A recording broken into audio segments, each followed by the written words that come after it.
কি রে আজকে কি টিফিন নিয়ে যাবি?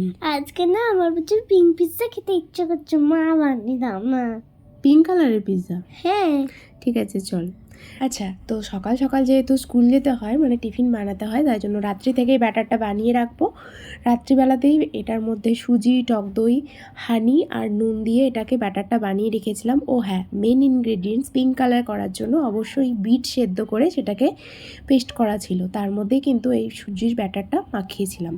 এরপর পরিমাণ মতো জল দিয়ে একটুখানি এরকম থিক ব্যাটার করে রেখে দিতে হবে। আচ্ছা, এর উপর যে যে ভেজিটেবলস দিয়েছি সেগুলোও কিন্তু রাত্রেবেলাতেই চপ করে রেখে দিয়েছিলাম যাতে তাড়াতাড়ি হয়। আর এই যে ওপর থেকে একটুখানি চিজ দিয়ে দিলাম। ও হ্যাঁ, ফ্লাওয়ার শেপ দেওয়ার জন্য এখানে একটা ফ্লাওয়ার শেপের মোল্ড নয়, ওই কাটার, কুকি কাটার যেগুলো হয় ওগুলো ইউজ করেছি। তো তারপরেই এখানে এরকম ছোট ছোট ফ্লাওয়ারের মতো শেপ করে দিয়ে দিয়েছি, আর উপর থেকে এরকম পিৎজার মতো করে চিজ দিয়ে দিয়েছি। চিজ দিলে পিৎজা হয়ে যাবে। আর উপর থেকে একটুখানি পিৎজা সিজনিং দিয়ে দিয়েছি। দেখ, পিঙ্ক কালারের পিৎজা কিন্তু রেডি হয়ে গেছে। কেমন লাগছে? দারুণ দেখতে হয়েছে কিন্তু।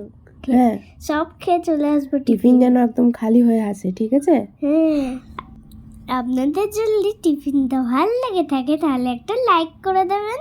Tata, bye bye. Bye bye.